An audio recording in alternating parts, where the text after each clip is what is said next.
So hey, welcome back to Time Bandit Travels, South America, Part 3. We're in Sucre.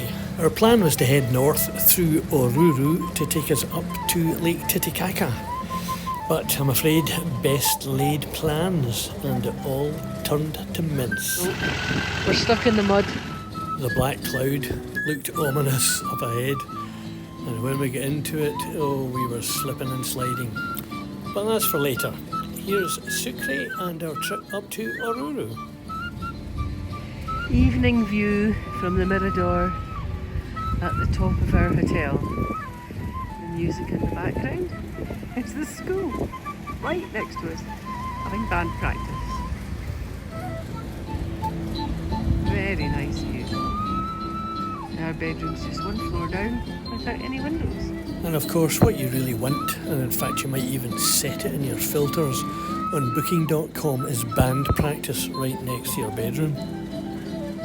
Not to mention the ringing of bells. Now I know you can see this in Tesco's and Walmart. Almost looks a little bit different in the local environment. And in the complete absence of a Tesco or a Walmart for 1,000 miles. Look at the size of these pineapples. I've never seen them so big. And assorted bits of dead animal. I think I'm going vegetarian. Look at the lungs. If you've watched the previous videos, you'll have seen the small holdings that we motor past. These guys are contributing to the something like 1,500 varieties of potatoes that are grown here, grown by about 200,000 smallholders.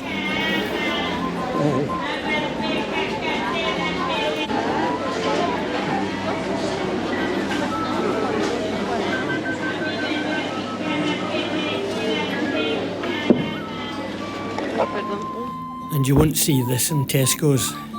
The shop vendors selling their wares on the floor, or your mother, or maybe your granny, out with the produce to make a few pesos on the street.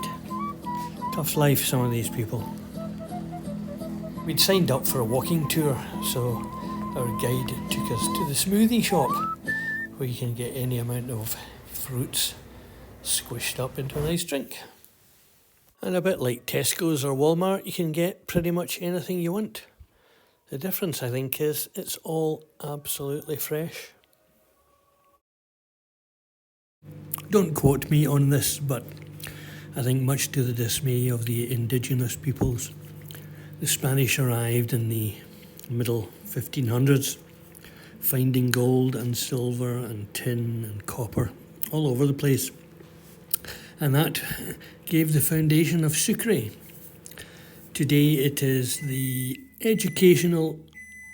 The Portuguese and the Spanish might have looted all the valuable minerals and the silver, but they did leave a legacy of some pretty stunning architecture.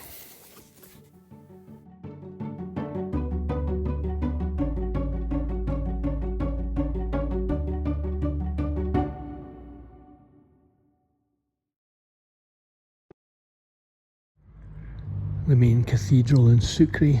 I'm practicing being a bishop. And note the delightfully tacky LED lights around the Virgin.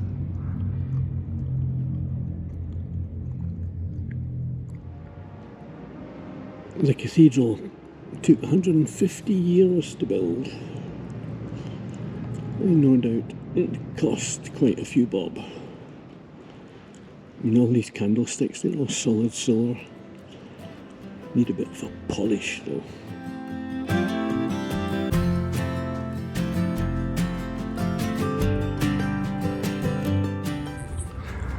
Don't go towards the light.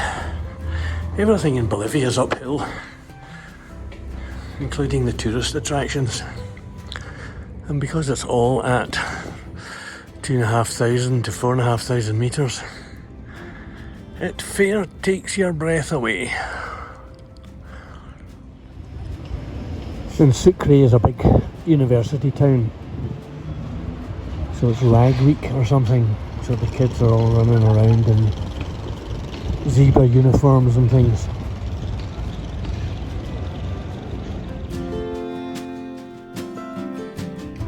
And these are big cities. Tiny little streets, all one way, none of which are marked on Google Maps or on Garmin maps.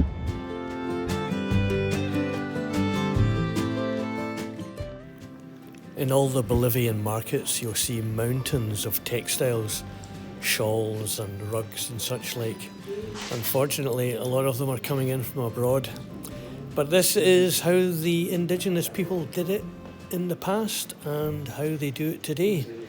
For the amount of skill and effort that goes into making these things, they are surprisingly inexpensive. We enjoyed our break in Sucre. It's a lovely town, but it was about time to leave the lights and head on out.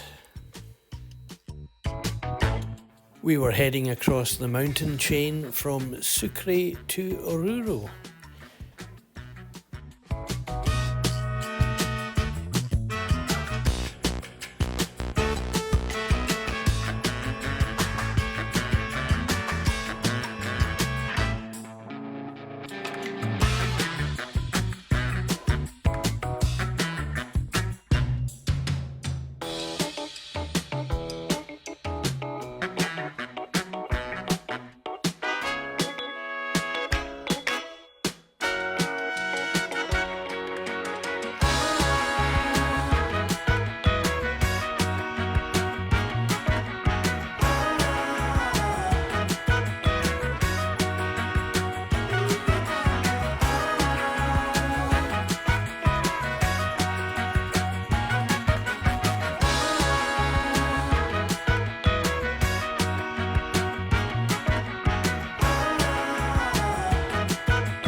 And this would be typical of one of these 200,000 small holdings, growing potatoes and a bit of wheat.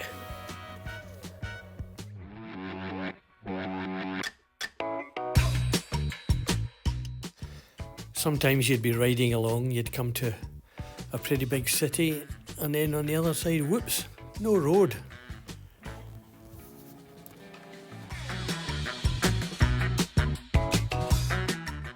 Garmin themselves admit that their mapping in South America is not the best, and somehow we ended up on these back roads, and then again you'd pop out onto the main drag.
countryside is either barren or it's these small holdings, but every now and again you come across these giant mining towns that go on forever. And these places are all fly in, fly out. The difference between what we saw in Australia and here is that the guys aren't earning six-figure salaries.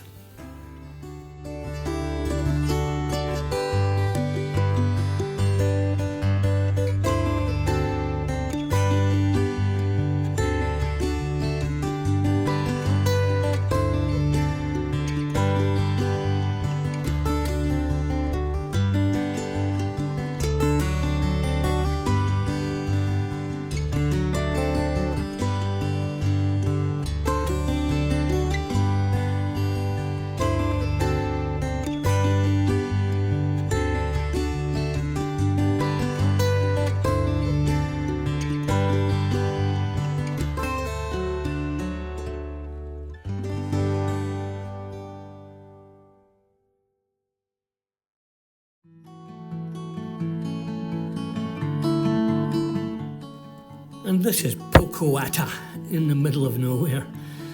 We found our lodgings and then went out for a scrumptious meal at the local restaurant.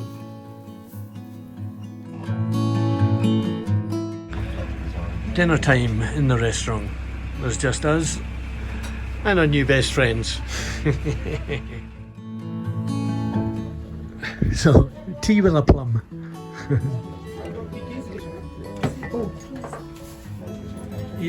¿Su nombre es? ¿Demi? Sí, Demi. Nora. Nora. Ah, ok. ¿Y tú? Jaime, Jaime. Se está inventando. No, es te Jaime. Está mintiendo. el mío es Jaime. Jaime. Ajá. Ok. Mi nombre es Stuart, es Anne. Ana. Ana.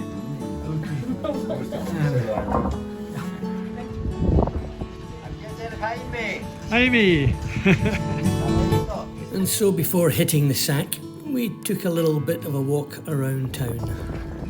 One of the bigger challenges of riding in South America is that the roads often turn into stairs, which is not my strong point. Quite a rustic little setting, despite the Nissans and things. Then you get straight back to real life. The wee old lady bringing her sheep home for the night. It's a bit rude to take photographs of the ladies without asking, so I'm afraid this is from the back.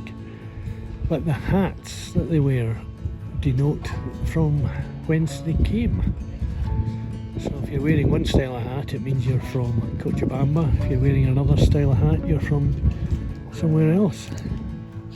And if you're wearing my kind of hat, it's because you're bald. So that's enough for this video. Hope it's whiled away a few minutes. There'll be more coming. Tune in again soon.